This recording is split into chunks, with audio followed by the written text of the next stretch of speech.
Welcome to Don't Fear the Weight podcast with your host Vicky Masita, bringing together science and personal experience.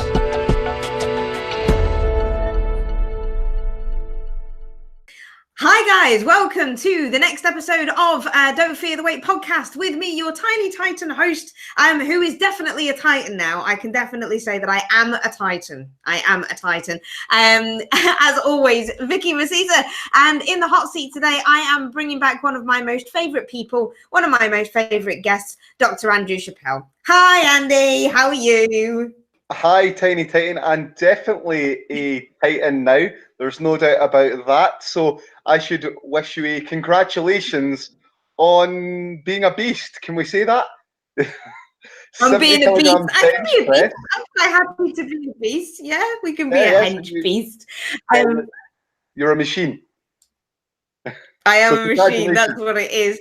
So for those of you guys who don't actually know what me and Andy are talking about, I have just qualified or basically just won my bench press competition that happened a couple of weeks ago. Well, by the time this goes out, it will be a couple of weeks ago, which actually secured me a place to be selected for the English team to go and compete in the powerlifting championships for the Commonwealth, which is going to be very, very cool. So I have just had my official invitation signed and sealed and sent back, along with the date for the 16th of September, which is where I'm going to fly to Canada to go and represent England for powerlifting for my class, which is super scary shit, but it's going to be awesome at the same time. So I'm very, very excited. But enough about me. Andy, tell us what's going on with you, because you look like an absolutely shredded machine yourself. Obviously not as strong as I am, but you're shredded. So, you know.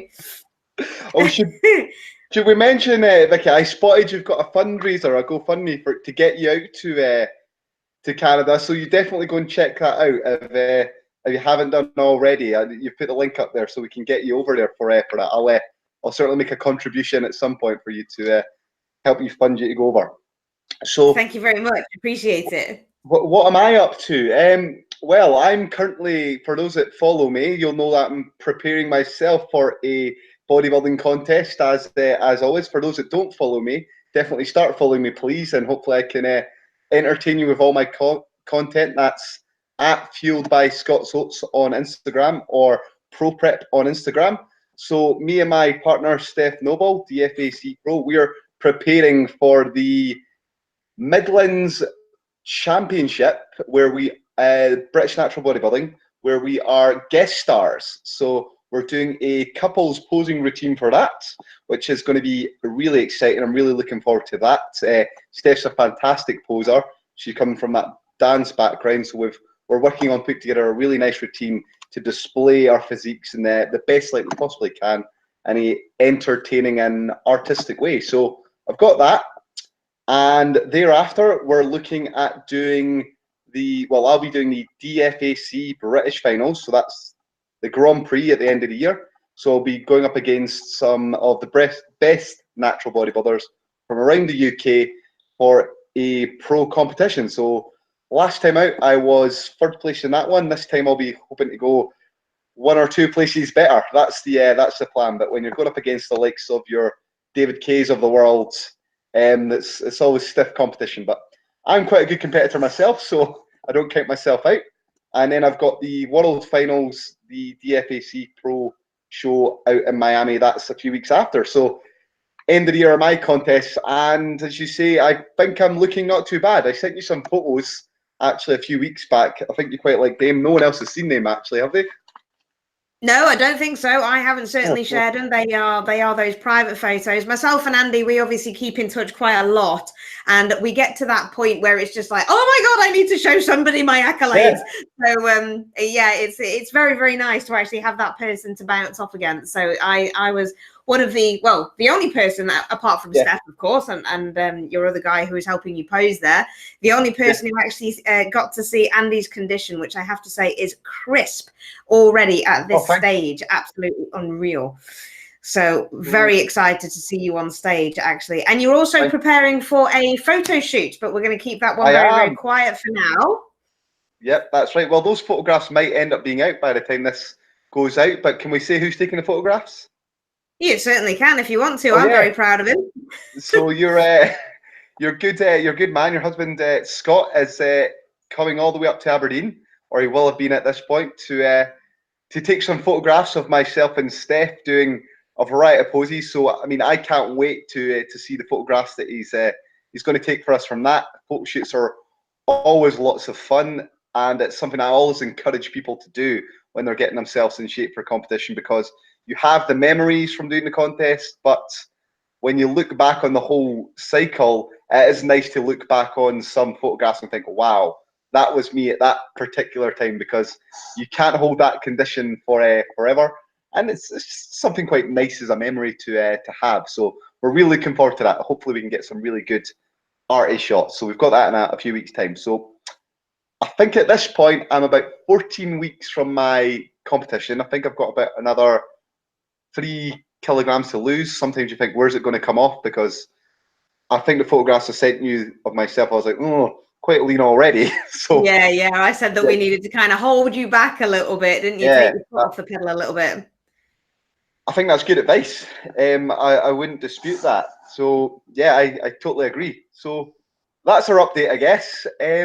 Shall we crack on with this then? And what I reckon we crack on, yeah. So we were having a little bit of a back and forth, and this is the reason why we decided to kind of get into this podcast. And it was basically about my powerlifting, what I'd actually done, the achievements in my strength gains that I did, because the last powerlifting competition that Andy saw me compete in, I bench pressed a horrendously shaky, the most obscene looking 60-kilo bench press that anyone has ever seen. It was quite disgusting and it was gnarly, but I got it.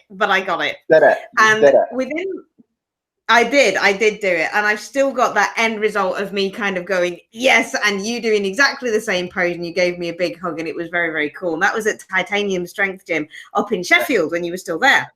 Right. So big shout out to Big Phil for hosting that one. Thank you, Phil. But following on from that, I have increased my bench by 10 kilos. And Andy was actually nice, very nice. And Andy was actually asking me whether I had actually noticed any difference in my aesthetics and my physique, and whether I had grown any kind of muscle tissue, or whether I was denser or harder or leaner in order for making those strength gains. And this is where this whole conversation kind of came up. Now, I am on the mindset of that I certainly have added density to my skeletal frame, and I definitely do agree with that. However, I don't think powerlifting in general causes a lot of muscle hypertrophy. So this is the conversation that myself and Andy wanted to get into, and he was of the mindset, well, you can explain it yourself, that obviously a stronger muscle is a bigger muscle. Whereas we've got to take into context the neurological pathways and the neurological strength gains that actually occur with powerlifters, because we can see some really, really teeny tiny powerlifters who are 47 kilos and 52 kilos who literally just look like a very tall drink of water and don't have a massive amount of muscle on them. However, they can lift 4 times their own body weight. One of those being world champion Joy Nabambi, who's in the 52 kilo weight category and pulled a world-class world record deadlift of 205 kilos at weighing in at 52 that morning, which is just ridiculous. Right. So Andy, give me, it's incredible. So give me your thoughts then as to why obviously you think and why all of the studies are showing that a stronger muscle, or a stronger muscle realistically leads to a bigger muscle. Well, I think you've done very well there in surmising a lot of things going on there. I mean, throwing in the neurological adaptations as well as a thing that obviously we have to consider when we talk about strength. The studies show something like this. So if you were to collate all the powerlifters and you look at all their lifts, what you'll kind of notice is that you get a relationship that kind of goes like this. As the competitors get bigger, then their weights increase as well at the same sort of time. So you could make an observation based on that okay, bigger muscles lead to greater strength gains. And it wouldn't be an unsensible suggestion to make, okay? But all you're really doing with that is looking at a correlation, really. Sure. You're not actually, and it doesn't prove causation. What you really want to know is how much of a contribution does that muscle mass actually make towards maximum strength? And that's a very different question, actually, from the sort of first one. So I was initially with you on, well, my initial stance on this was, well, just have bigger muscles, you'll be stronger, yeah? And it's not, as you say, it's not entirely true. And I guess I kind of knew that beforehand, but I guess I like lifting heavy weights. Yeah. And I just sort of think, well, I'll just get stronger. That's what I like doing. And that's my bias, and that'll lead me to get bigger muscles. It's not 100% true. There is some truth in it.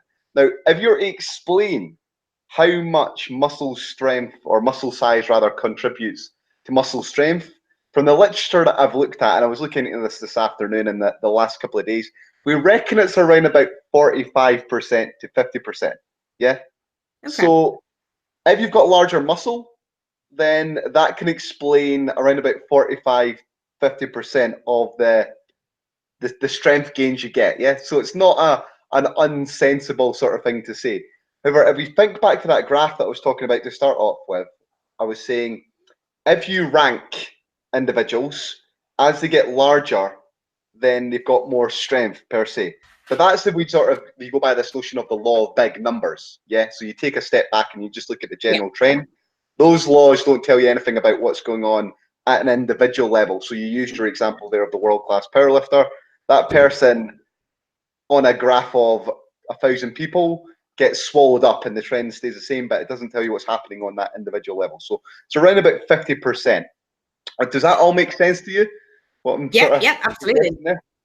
With me here now, you've mentioned already one really important factor which contributes towards actual muscle strength. So that's the neurological element within this. So that is your ability to recruit the muscle fiber effectively, and then once you've recruited the motor units, transfer that strength and then actually do the lift.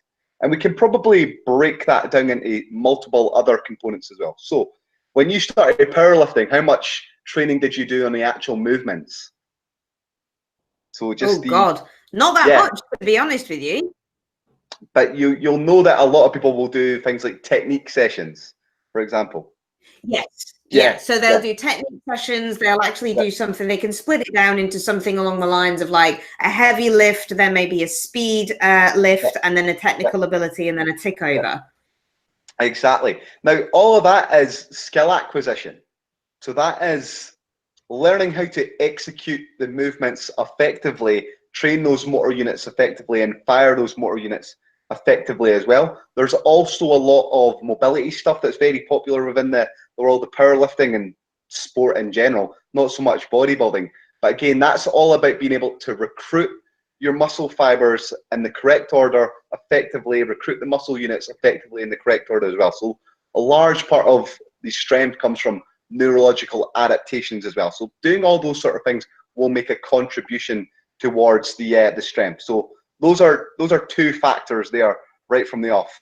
What do you reckon then are some of the other things that we could possibly explain strength by, though, if you had to guess? Yeah. I think you could probably think about lever lengths, for example. So if you were talking about tall drinks of water, so some of the things that probably matter. So deadlifting. Yeah, what is the classic deadlifter? What is a good deadlifter shaped? Short legs, long arms. Yeah, short legs, long arms, absolutely. And if you've got the leverage and over someone else, if you've got the same amount of muscle mass as that individual, but you've got short arms and long legs compared to someone that's got long arms and short legs, if you imagine the scenario there, then it doesn't matter.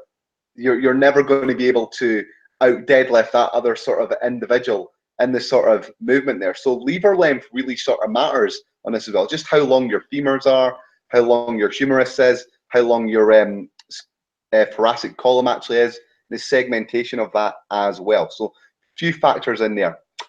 Tendon length, that can make a real difference as well. So I think Steve Hall posted something about this the other day, and actually I thought, that's quite good, Steve. That is a good point you've made. So he's talking about long jumpers, rather high jumpers, and he said tendon length in the Achilles makes a big difference to those guys and girls there, because they can load that tibia and fibula a lot more with a stretch shortened reflex when they're actually going to do the jump, and then get a bigger spring out of the hole off the back of it as well. So tendon length again is going to make an impact on this as well. So lever length, tendon insertions, the muscle mass, neurological adaptations, the skill acquisition there as well. They're all going to contribute to this.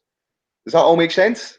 Are you happy with that as possible explanations for why people might be stronger or potentially weaker? There's a number of things that I've discussed there. So we've got insertions in our muscles and our tendon lengths. That sort of stuff definitely makes a difference. Segmentation of our body parts, so limb lengths, etc., bone lengths on here. This is going to contribute to strength. Neurological adaptations, that's going to make a difference there. So skill acquisition, ability to execute movements and coordinate here as well, and work those nervous system pathways. The ability to fire the muscles and recruit them efficiently quickly, so power training, that's going to make a contribution. We've got muscle mass as well, so that's worth about 40-50%. Those other factors make up the remaining amount of differences in muscle strength differences. And then there's a few other things on the outside which I'm sure you can appreciate will influence muscle strength as well. So psychologically, I mean, I don't know about you, how did you feel when you went for that big bench press? Oh my God, the adrenaline that actually built up inside you is ridiculous. You get this hot flush, your heart rate goes up, you get so hot and sweaty, and it's just like, I'm going to be nice and cool and calm when I walk onto the platform, and you're not.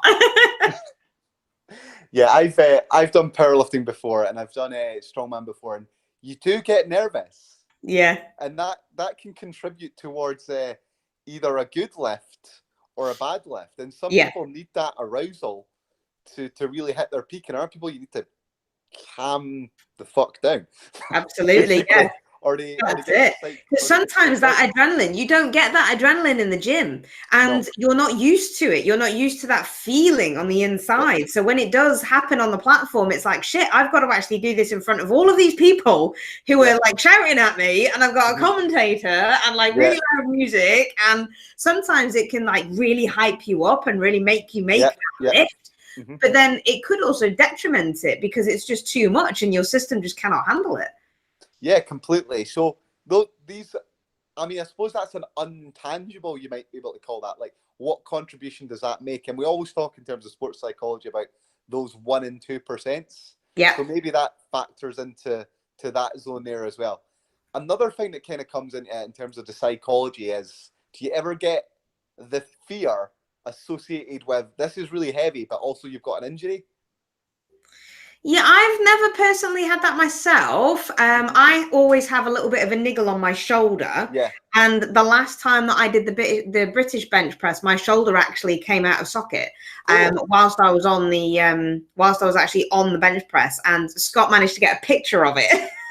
Where my shoulder was just hanging down from below the bench, and I was like diagonally on it. It's like, oh shit, yeah. So that actually didn't work very well. So yeah, that wasn't that great. So I've always had a little bit of a niggle from that because I'm such a small jointed person as well. Yeah. These are big, these are 1.5 times my body weight that I'm lifting on a bench press. It's a lot to lift. So it does kind of accumulate that injury risk as such, not just in shoulders, but in elbows and wrists and things like that as well. So I suppose if you focus on that, it can be a very, very negative and detrimental thing. Yep. But I suppose you can actually turn that around and say, well, actually just change your focus. So again, that's another psychological element of things that you can talk about. Yeah, absolutely. So you've got a few things there. You've got the arousal from the environment, which might be psyching you up, psyching you out. You've got the fear of a lift potentially being particularly heavy, or the potential for injury, and that's the psychological component. Yeah. Other things that maybe make a difference. So nutrition. Yeah. And you can maybe tie this in with your programming as well. So how recovered are you from the last session? That's going to contribute towards your strength. What are your phosphate levels? So creatine phosphate levels in the muscle. And when we start talking about more than just maximum strength, so we're not just talking about 1 rep max strength, then again, are you taking things like beta-alanine and creatine supplements so you can sustain 10 rep maxes and things like this much more so as well, or sets that are going to last more than 40 seconds with short rest periods as well. So that's stuff that we need to consider as well. So we've got a lot of things there. The last thing I'll say is genetics. So that obviously contributes towards the muscle insertions, the maximum muscle size as well. But there was one thing I sent you an image of today, was something regarding the ACTN3 gene. Yeah? Yeah. So that is the alpha actinin gene. And what that gene does is, within your muscular structure, if you take your sarcomeres and you go right down to the microscopic level, and if you remember back to your physiology textbooks when you did your PT courses or HNCs, sports science degrees, when you've got your Huxley's sliding filament theory with your actin and myosin cross bridges slide over each other, what this gene does is it encodes for a protein, that alpha actin protein, which is responsible for being incorporated into the Z discs of your actual sarcomeres itself. Okay. Now, what that means is, if you do not have the appropriate genes, then you do not produce this particular protein. So your Z discs are not quite as structurally as strong as people who have this protein, and that seems to have some consequences potentially for muscle fiber type selection, which is something we've not even talked about yet. So people who have got more type 2 muscle fiber, that's the explosive muscle fiber, are more likely to be successful in power generation than people have got a lower proportion of these types of muscle fibers. So endurance sports, they typically do type 1 muscle fibers, type 2 muscle fibers, typically for power sports. So if you've got this actin ACTN3 gene, then you have potentially got the ability to produce more power. If you're minus this gene, then you've got potentially to produce not as much power.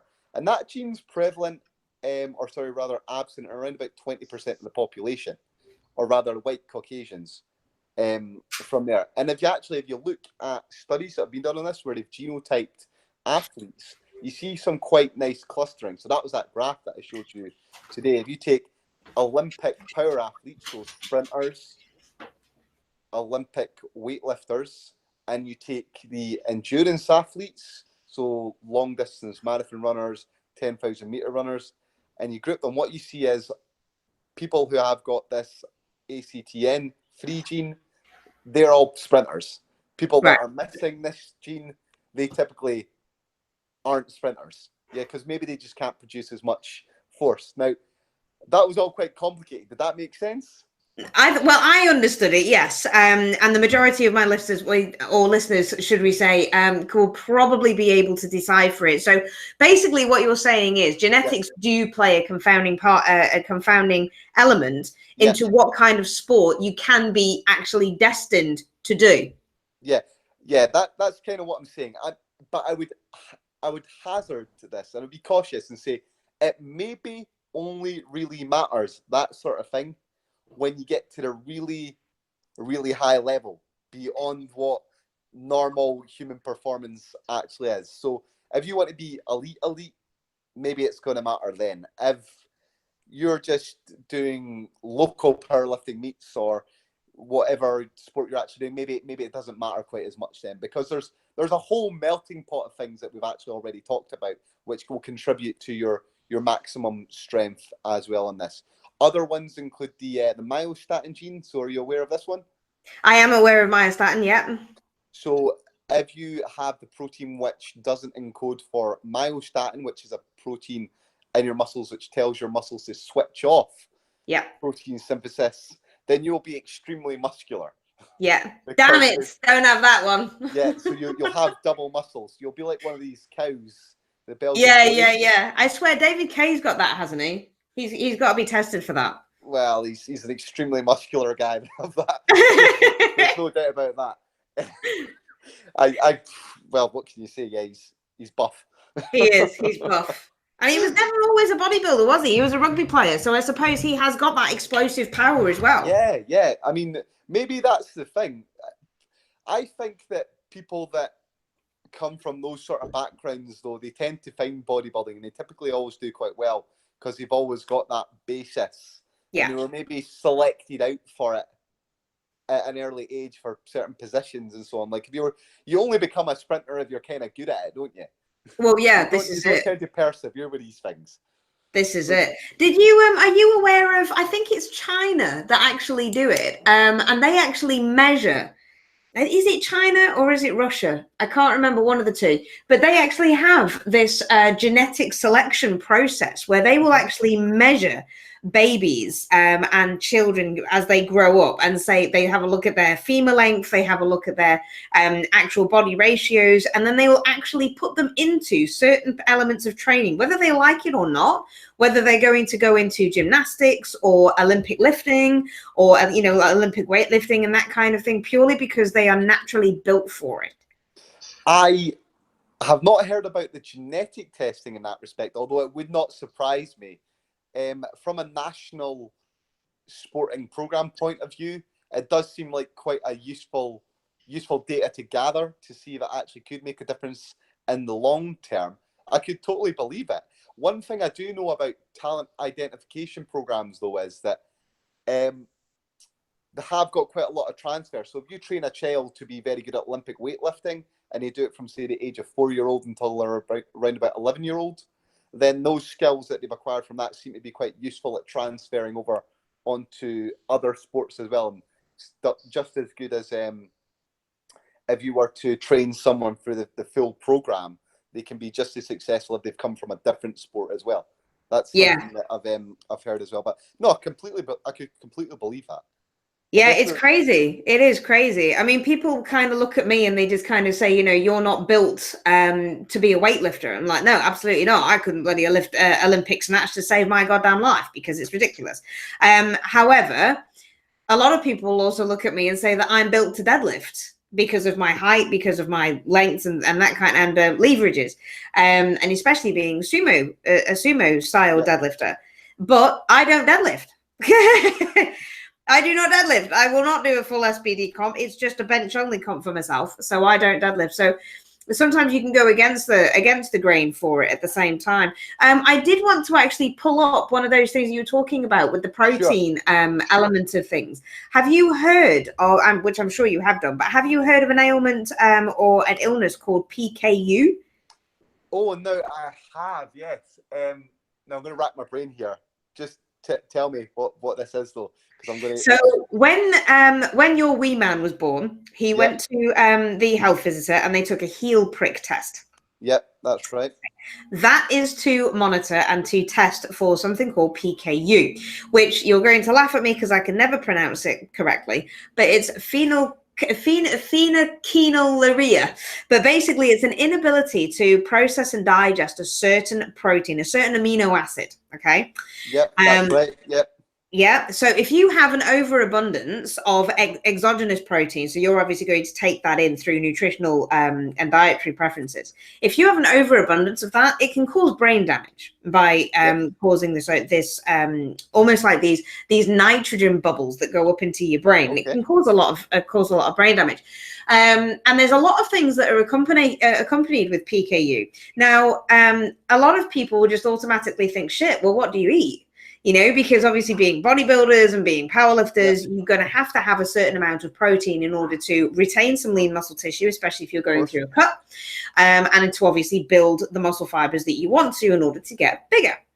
Sure. So I had a client who has literally just competed, and she came to me in an absolute desperation of state, saying that nobody will help her, nobody will coach her because she had PKU. So in your experience then, Andy, obviously you want to have this muscle protein synthesis. I'm literally just going to pose you the question because you're a dietary and nutritional expert as well. somebody comes to you with PKU and they say, right, Andy, I need to do this. I need to compete in a powerlifting competition. I'm going to be in the under 47s. What can you do to help me retain all of my strength and possibly get stronger, but I can't eat over 75 grams worth of exogenous protein? That is a very difficult question. One that at this point, I certainly don't have the answer to and would have to research. I have finally stumped Dr. Chappell. So, I mean, I would purely be guessing. You can't have exogenous protein. I don't know. You tell me. What would you do? I don't know. Okay, so because I'm a nurse, I've got a nursing background. I dealt a lot with midwifery and with health visitors, so I know a lot about this ailment. And it was really interesting, and I was actually so excited about it too, in order to deal with this this individual's dietary intake. Mm-hmm. So people who suffer with PKU have got to have a certain amount, which is 75 grams of, well, it's actually about 50 grams of protein intake a day, and that is done through certain shakes. So she was on shakes anyway. She gave me the full macro breakdown, the full amino acid profile of it. So I automatically built that into her macronutrient intake for the day. Okay, so that was her protein. She could not have any more than 20 grams worth of additional protein that came from her dietary, her nutritional intake. Okay. Now, the other thing about PKU sufferers is that they cannot take anything in that has got aspartame in it. Yes, this is what I was thinking. I was aware that aspartame was an issue. I think actually if you look on the back of most energy drinks, they mention PKU. Yeah. So anyone that's got a can of Monster there, just have a quick look, you'll spot that. But yeah, okay, continue. This is very interesting. Yeah, so we couldn't have anything that had aspartame levels in, but she needed to have a lot of food. Now, for somebody, she came to me, she was weighing about 48 kilos, okay, because PKU sufferers as well are stunted in growth, and they don't get very tall. So for that, they have to watch their weight, or, you know, it's easily piled on weight, because the other things that they can only take in via nutritional means are going to be carbohydrates and fats. Yep, sure. And even from that side of things, they've got to be very, very careful with the amount of fats that they can take in, because things that are fatty have got aspartame in it. Things that are based with carbohydrates have got aspartame in it. So it's very difficult. You have to have realistically an extremely quote unquote clean diet. Mm-hmm. So it was all about educating her on certain things that she could have whilst trying to make weight for this particular competition. And the way that I did this was just laid her out a specific amount of food that she could have in a day that was going to reduce a lot of gastrointestinal distress, because she suffered with a lot of bloating. Yep. Because of that, she was afraid to actually eat certain carbs. So I gave her particular carbs that she could have and laced them with coconut oil or coconut milk, pure solid coconut milk, because it's laced with MCTs, which is medium chain triglycerides, which are not digested in the same way as ordinary fats are, which is the long chain fatty acids, okay, or the short chain fatty acids. So because of that, with the amount of food that I made her eat, she actually dropped weight very, very quickly. So we had to keep on plying her with more food and more food and more food, especially in the ways of fats. Now, avocado, guacamole, extremely good sources of fat for people who have PKU, because there's nothing else laced in there. But other people would think of like, oh, well, what's a good fat source? If anybody was to Google what's a good fat source other than avocado, what's going to come up? Nuts. Yeah, exactly. Load of protein in nuts, can't have it. Yeah, I mean, this was the question that I would put to you, would be the incidental proteins. How much of a concern is that? Because that's where you get built into the additional 20 grams that you can have from your nutritional intake, because even things like broccoli got a huge amount of protein in it. So but they're an incomplete protein, but it still counts towards the protein that she would have to take in for that day. So even things like, for example, one of my big things that I give to a lot of powerlifters, especially even evening time, is going to be 0% Greek fat yogurt. Oh, I like that. It's nice, huh? Yeah. So with either berries, especially with cherries and blackberries, or blueberries, or just like a mix of all three of them due to their good antioxidant properties. They have some dark chocolate as well, or some peanut butter. Okay, it's an absolutely amazing. Oh, sorry, and they put Weetabix in it. So either one full Weetabix or the little mini ones with the nuts and the fruit and the yogurt. Yeah, in the yogurt. That's a good mass gainer. I'm going to have to tell that to my strongmen. I'll just tell them they have the full fat yogurt though. Yeah, full fat yogurt and a load of Weetabix, and they can have the Weetabix. chocolate chip ones, so that's all right. Or they can have some granola in it. Okay, granola is also known as the human growth hormone, so you can almost. Yeah, I could believe that. Yeah. Yeah, absolutely. But actually, if you have a look at it, let's take PKU out for an example. But if you have a look at the combination of what we've got there, we've got antioxidants, dairy-based protein, dark chocolate, which is a very good source of fat, and then the Weetabix, which is an incomplete protein, but when combined with the dairy protein, it turns into a complete source. Yep. So the dairy protein will help muscle protein synthesis throughout the evening time.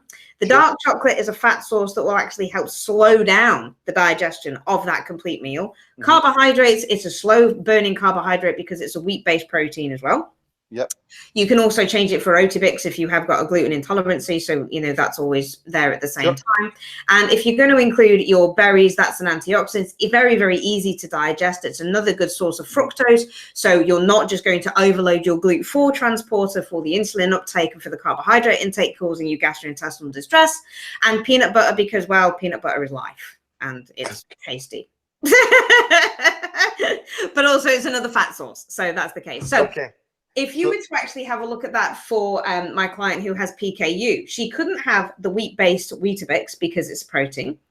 She couldn't have skyr yogurt because it's obviously protein-based. So that would literally just overtake her. So when she did have like 4 or 5 mini Weetabix, it was okay because it was an incidental protein, or not really incidental, but it was an incomplete wheat-based protein. She had that with coconut milk, full-fat coconut milk, broken up the dark chocolate. Obviously, she had to be careful with the dark chocolate she had. So it had to be over 90% because of the aspartame traces that were in it. And she couldn't have peanut butter because of the additional protein from that side of things. However, the berries, the dark chocolate, the little bits of Weetabix, and the coconut milk worked an absolute dream for her. So in the end, we actually increased her calories by over 1,200.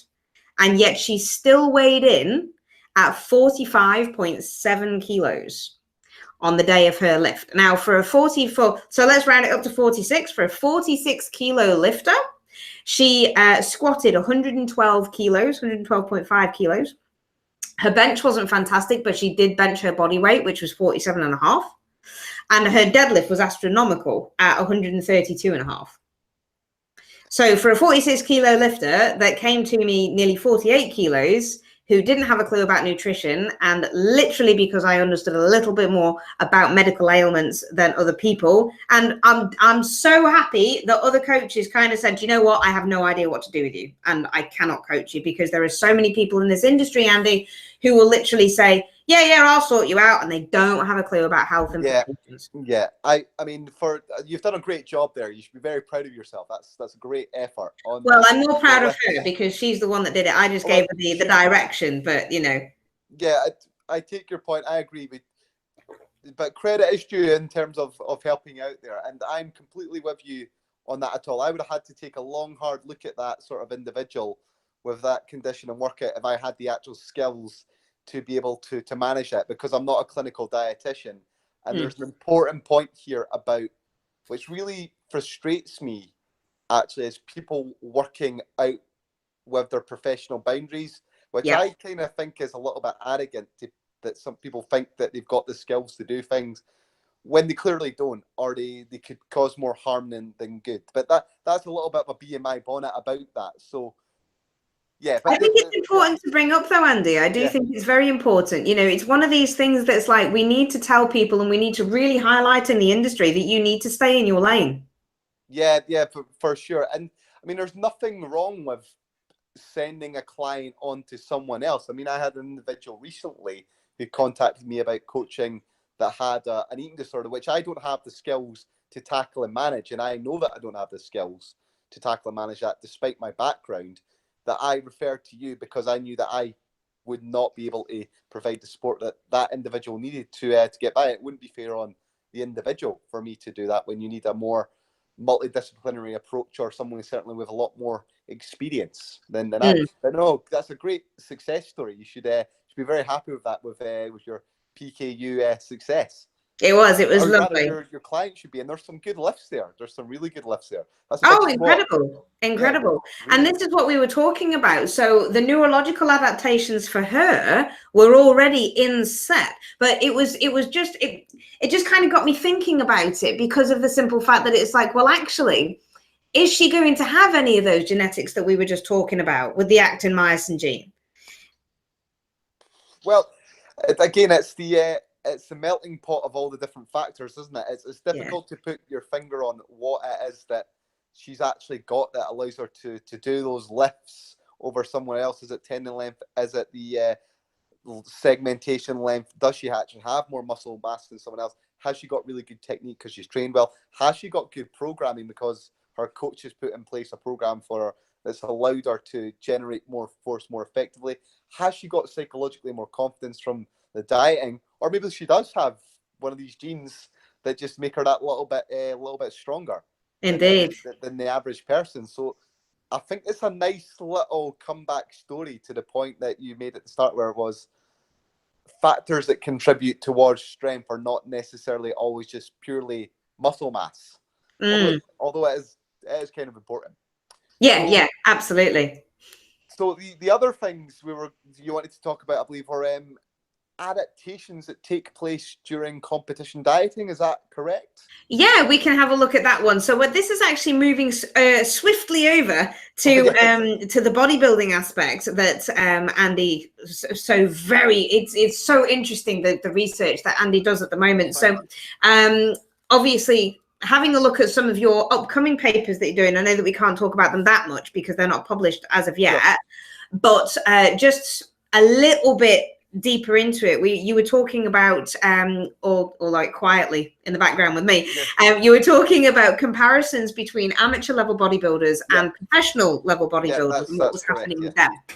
Okay, so a seamless segue, we should say, into the next topic. But the things that we were talking about, previously I was on your podcast and was talking about differences between high level competitors and lower level competitors. So ones that place well at competitions versus ones that don't place as well at competitions. And we tried to put our finger on, well, what are some of the reasons? And some of the reasons might be the dietary strategies which they adopt. That might be a contributing factor.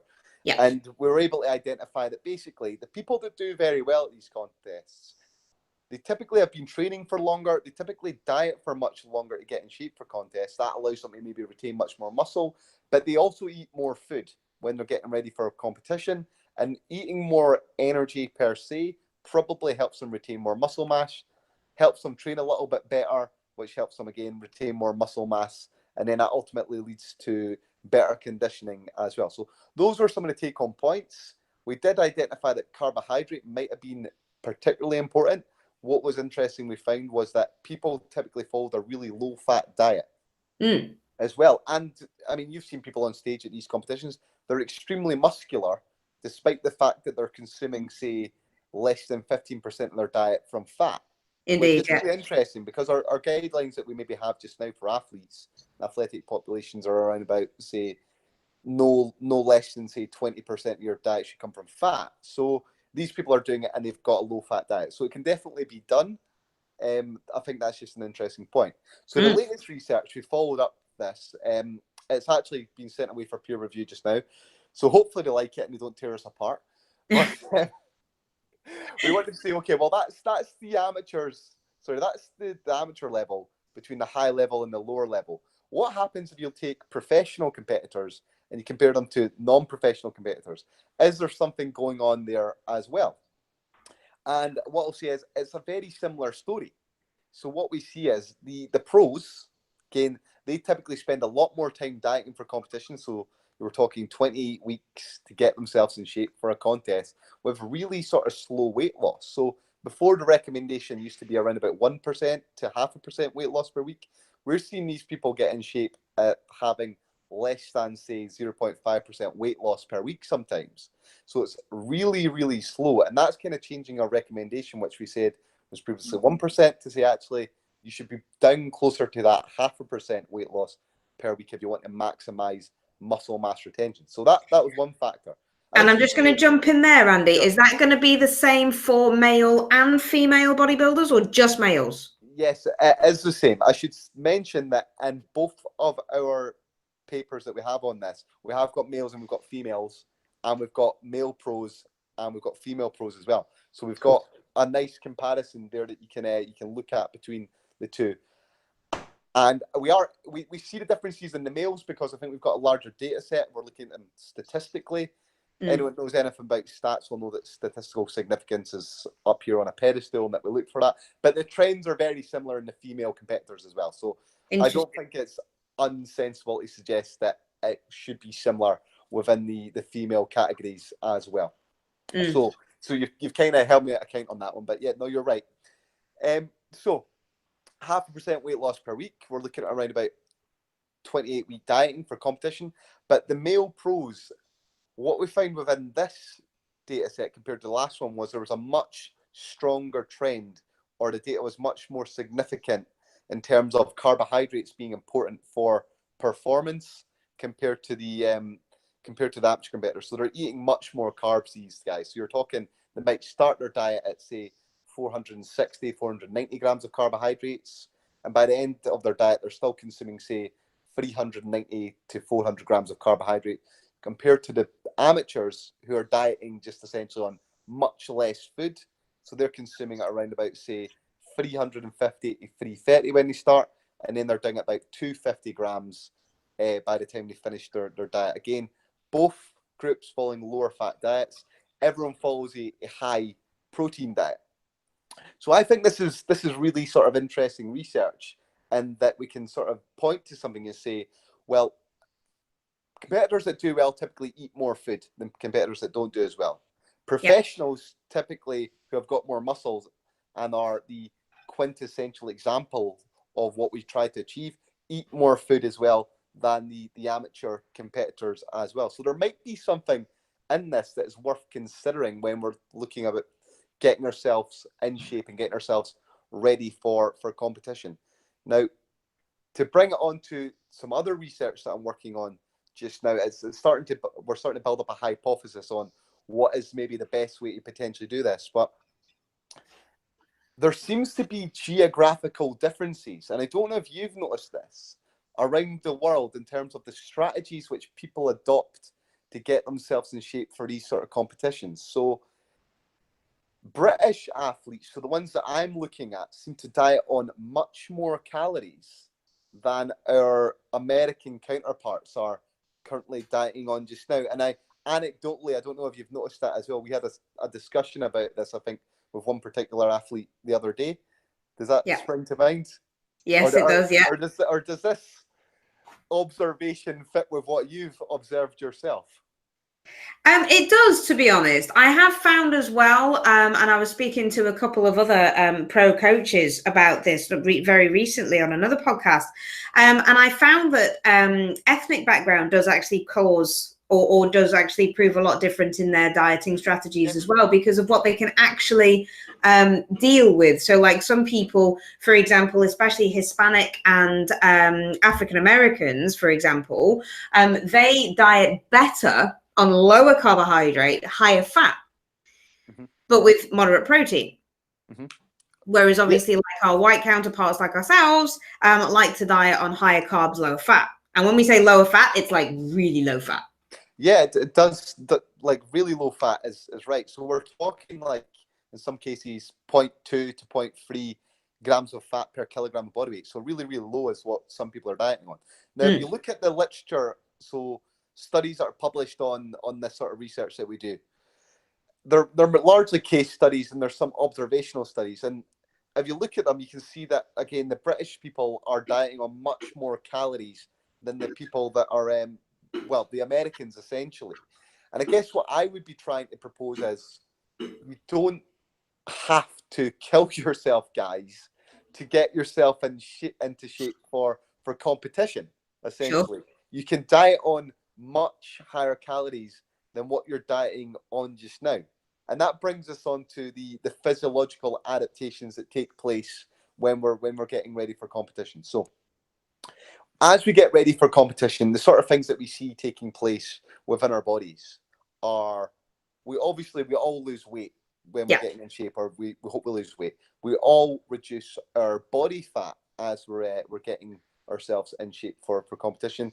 And then we hope that we've retained as much muscle mass as we possibly can during that process. And again, I've mentioned already, one way you can do that is if you diet slow, yeah?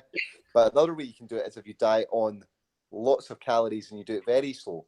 Now, there are case study examples of whereby competitors who have dieted very quickly and on low calorie diets, particularly low carbohydrate diets, have lost up to the amount of weight they've lost, 43% of that weight loss has been muscle mass. Wow, that's a lot. Yeah, now that is not a successful diet. No, that's what we like to call a holy fuck prep. Yeah, holy fuck indeed. Yeah, exactly. But if you look at the data on this, again, typical weight loss and muscle mass loss, you're talking 20% of the weight loss is muscle mass. So it's, sometimes we call it the 1/4 rule. So that's if we look at all the case studies that are out there, and they're largely American studies, you're seeing this. Now, the people that I've had in the lab over the last year, when we're looking at them in terms of weight loss, I'm seeing the ones that are dieting on the lowest calories are losing the most amount of muscle mass. The ones that are dieting on the highest amount of calories are actually retaining almost all of their muscle mass completely. And what they're losing is actually fat mass. Yeah. So again, to make the connection from the cross-sectional stuff to the observational stuff, we might be able to say, okay, again, guys, you don't have to actually kill yourself. If you do this nice and slow, then you can actually retain the muscle mass, and you don't have to go to that holy fuck sort of state, as you say, and then you end up not being in any good state at all. Now, physiological adaptations then. So things that seem to occur. So we know that as you're getting in shape, you do seem to suffer from something we call the andropause if you're a guy. So testosterone levels seem to just dip, yeah? They go past a certain point, and then actually during the recovery phase, they seem to be able to come back quite quickly. So your testosterone levels are going to dip. If you're a woman, estrogen levels, again, unfortunately, they're going to dip as well. But again, they can come back after the phase. We see thyroid stimulating hormone and thyroxine. So these hormones are responsible for controlling your basal metabolic rate. That seems to dip as well. So you get an adaptation that takes place, and you don't seem to be able to burn as many calories just at baseline as you otherwise would do, because you're trying to conserve energy. Sure. And so that's happening again with the weight loss. Leptin and ghrelin start to get suppressed. So these are hormones which are responsible for controlling appetite. So ghrelin increases. Your body's telling you need to go and eat some food, and that will become more and more prevalent as you lose more weight, because it's just a defense mechanism, if you like. And the same thing happens with leptin. So the signals that tell you to feel full up are suppressed. The signals that tell you to go and eat are increased. Indeed. And then we've got some other things going on here as well, which I've forgotten off the top of my head. Now, of course, that was it. Now, if you're a woman, we also see suspension of the menstrual cycle as well. So that seems to occur as well. So case studies that have looked at this sort of noted that by around about, say, 8 to 10 weeks into a diet, then the menstrual cycle is kind of stopped. And then at the recovery phase, we're talking maybe 8 to 12 weeks post-competition. That's when the menstrual cycle's going to come back, potentially. Now, the reason I'm telling you all this is because it's related to your calorie intake, potentially. And can you offset some of these changes that are occurring with a higher calorie diet approach? Because that makes sense. If you eat more calories, then maybe the effect on the body is less severe, and you can obviously still hope to lose body fat. And it's, what is that magic number? How low do you have to go before that kicks in? And people have suggested that in females it's higher than in males. Yes. So The number is, we talk about it in terms of energy availability, and I'm sure some of your listeners will be familiar with this term. So energy availability is essentially how much energy you've got to fuel your body relative to your lean muscle mass once you've subtracted daily activity. Does that make sense? Yes. Is that a good explanation, or do you want a better shot? So basically what you're trying to explain is your NEAT levels, which is non-exercise activity thermogenesis. That is everything that you do outside of your actual prescribed exercise in the gym.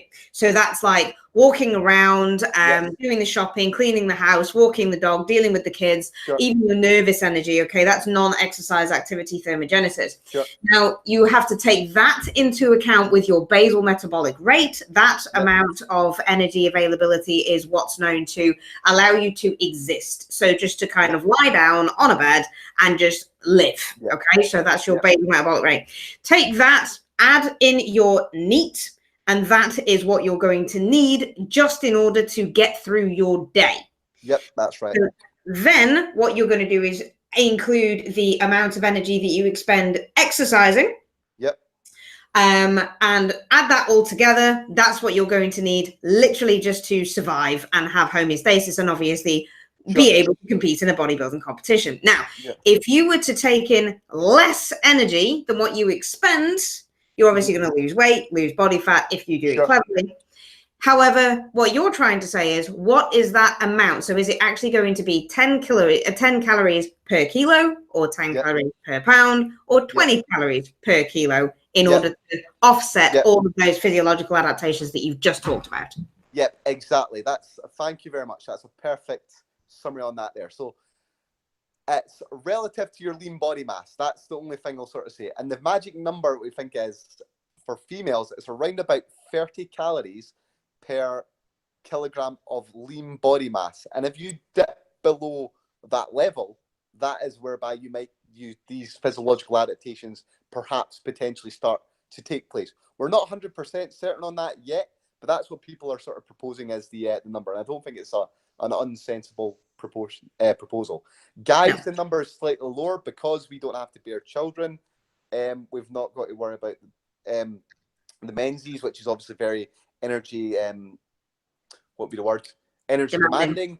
So the people have proposed that the number is 25 calories. So once you dip below these sort of numbers, this is where all these negative things start to happen in terms of losing muscle mass, the hormonal adaptations taking place as well. The other thing as well is the psychological component of the contest diet. So if you study bodybuilders over the course of the diet and use things like the state trait anxiety index, you find that state anxiety increases throughout the period of the contest prep. So people get more anxious getting ready for a competition. And I wonder if that's to do with a lower calorie intake. There's also things like the Beck depression index. And again, that seems to increase as people get ready for competition. And again, you wonder is it because the calories are so low and they're suffering, and or is it the fact that you're adhering to a diet for such a long period of time and introducing things like diet breaks or cheat meals and things like that might be able to alleviate some of the symptoms that people are experiencing throughout the competition diet in terms of just their general feelings of well-being. I think that's quite an interesting one. Now, you can actually probably take advantage, though, of these energy availability scenarios as well. So if you were to look at your contest diet and you were to design it, and you're thinking, right, I want to try and consume around 35 calories per kilogram of body weight, because if I go below 30 calories, then that means that I start to get these negative adaptations. Maybe what you could do is you could do your calorie cycling. You say, okay, maintain at 35 calories, but I need to dip below that 30 calorie cycle for a few days because I know my body's going to start to give up body fat there. But then I know I need to come out of that 30 calorie deficit and go back up to 35 calories just so I don't get adaptations taking place. Does that make sense? Totally. And it's exactly what I do with especially a lot of my female clients who have prepping for a bikini competition at the moment. Now, bikini girls, they are not as muscular as physique girls or figure girls or anything like that, but they can, of course, because they're smaller in stature, they do have to go quite low in terms of their calories. So what I tend to do with my girls is, and it's working so incredibly well at the moment, they still have the most immense energy availability, and they train like beasts. I have to say, big shout out to my girls from that. I'm so proud of you for doing it. But I tend to realistically, and it is person dependent, but on average, they have 5 days worth of low calorie intake, and then 2 consecutive days of higher calorie intake. And that does include all 3 macronutrients across the board. So their protein intake is actually relatively quite high, between 0.8 and a gram per pound. And then it's what we cycle basically their carbohydrates and their fats, but they do have that 5 days of a lower intake, and then the 2 consecutive days of a higher intake. And that's what seems to kind of offset these physiological adaptations that happen, which is what you're talking about. And, you know, touch wood, I've got girls who are now 6.5 weeks out, still are retaining all of their lean muscle mass, still are retaining their menstrual cycle. They don't have these huge bouts of hunger. They don't have these, the one thing that we didn't mention about a physiological adaptation as well is lack of sleep. Their sleep gets interrupted. And they haven't actually exhibited that. They don't need any kind of exogenous help like melatonin or ZMA in order to help them sleep. They actually take very, very little supplementation because they get a lot from their nutritional intake. So I totally agree with you. That is the best way that I've found personally, especially with female clients as well. Yeah, I mean, I'm glad that you've chimed in with all that there, because what I'm trying to do is I'm trying to work out, relatively speaking, some sort of guidelines that we can prescribe in terms of you want to maybe consume at least this and so on for health and to maintain performance. However, the skill from, you can be all evangelical about this and talk about retaining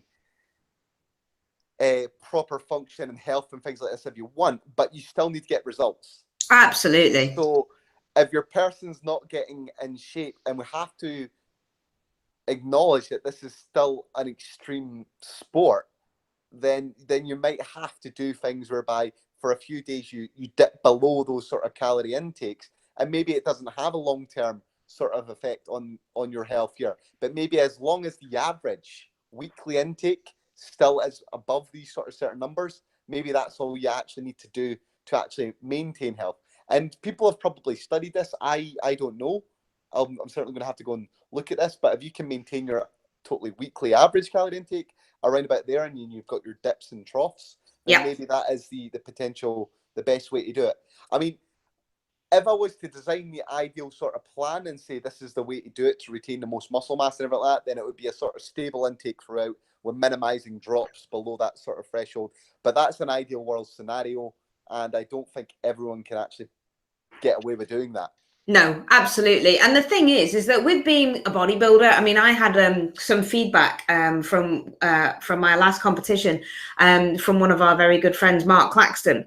Sure. And he actually said, you know, your body looked tired on stage. Now, Andy, I don't know if you remember what I looked like, because you were the guy that was screaming the loudest my name, which I truly appreciate in the crowd. No worries. But if you remember my condition, I was realistically, there was no way I could get any leaner. I mean, I was lean. I mean, I had a body scan done 2 weeks after the competition, and it had me at 7.7% body fat in that scan. So that was bloody lean.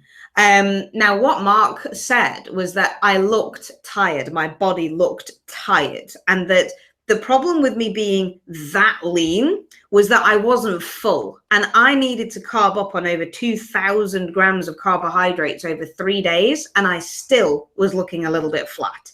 And it's because you go past that point where you just really struggle to uptake the carbohydrates that you're going to have in. So that's another kind of like adaptation that happens when you go too lean.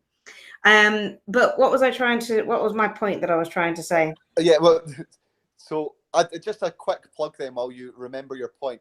go and check out my paper on peak week strategies for bodybuilding contest prep. Yes. For anyone that's interested in that, which describes the carbohydrate loading process and the carbohydrate depleting process with water. And salt. That's an open access paper. You can get that from the journal Sports, and it's with my colleague Dr.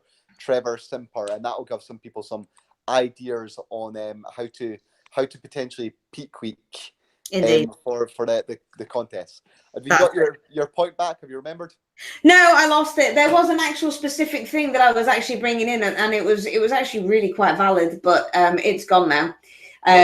But it's about that kind of adaptation and the things that you've got to kind of take into consideration when prescribing an ideal thing. That's it, an extreme sport. So basically, in order to get that lean, even though these physiological adaptations do occur, the most professional, highly accredited pro bodybuilders like the DFAC and the WMBF, they have all gone into those physiological things, because bottom line is, it depends on how dedicated you are. It depends on what it means to yourself. It depends on, is it worth it? That's the ultimate question that you have to ask yourself. Is it worth it? Is it worth putting yourself through these things? And the same question could be posed to powerlifters as well. I mean, when I went to my weigh-in recently, 2 weeks ago, for the bench press one, there was a girl there who was crying, literally crying, because she was 0.2 of a kilo over her weight category. And all week she had been starving herself on 400 calories a day. She had been going out sweating. She actually sat in the car for 2.5 hours that day on bin bags in a sweatsuit. She was spitting into a cup. She was taking natural diuretic, did a water load, absolutely everything, and she was still 0.2 over. Now, the thing is, and what you've got to take into consideration is, one, why the fuck would you do that? Sorry. But seriously, one, why? True. Two, this powerlifting is a performance-based sport. Now, you lose just 10% of your body weight in water, or you are just 10% dehydrated, performance plummets. It just does. Now, these girls have to have a 2-hour weigh-in. If you had a 24-hour weigh-in, completely different. But if you only have a 2-hour weigh-in and you're that dehydrated, you ain't gonna push diddly squat. When it comes to bodybuilders, performance realistically can take a little bit of a dive, because you don't need to do shit on stage. We just need to kind of stand there and look pretty. You know, and then, but how bad is it though? You can tell me, and you can attest to this, and I can certainly bloody do it, because it was horrendous on the last one that I was in. When you are holding that pose and you've got Dr. Chappell shouting, "Come on, get your legs, squeeze, squeeze," and everything like that, to the point where your legs cramp up. I mean, that is painful, right? And that is down to your depletion, your carb load, your peak week strategy, which you all need to go and read Dr. Chappell's paper on, because it gives you much better advice. But it is, and you've got to take these kind of two things into consideration. And I think a really nice note to kind of like end this segment of conversation on, because we've been talking for an hour and a half, like we always do, Andy, for God's sake, is, I know, yeah. The question that you really do have to pose yourself is, yes, these physiological adaptations are going to happen, regardless of whichever sport is going to happen, which you're going to go into. And you have to ask yourself, am I dedicated to it? What do I want from this prep? As in, what do I want to achieve? Do I want to win world-class status? Do I want to win an entry into the Commonwealth? Do I want to do this? And is it worth it? Do you know what? That's a great way to end this. I think we'll end on that. Yeah, we'll end on that. You have to ask yourself, as you've just said, am I willing to do what is going to need to be done? Because at high levels, to be an extreme athlete, it often takes extreme measures and extreme efforts. And this is why I love studying these things, because they're so interesting and fascinating, all the different weird and wacky things that people do. Oh, completely. Completely. And the things that the bodybuilders do in the past who have do you know what, actually I want to bring this up before we go, because it is one of these really, really funny things. We were having a conversation a while ago actually now about weird things that people do on prep, as in bodybuilding prep, to offset the hunger. And it's like chewing a load of gum, having a load of coffee, a load of sugar-free pop and stuff like that on pro prep. Because I was watching it the other day. What did I do? It wasn't you, it was Steph. Oh. And she was like, these things are a lifesaver. And they're 10-calorie jellies that aren't 10 calories, but they're 3.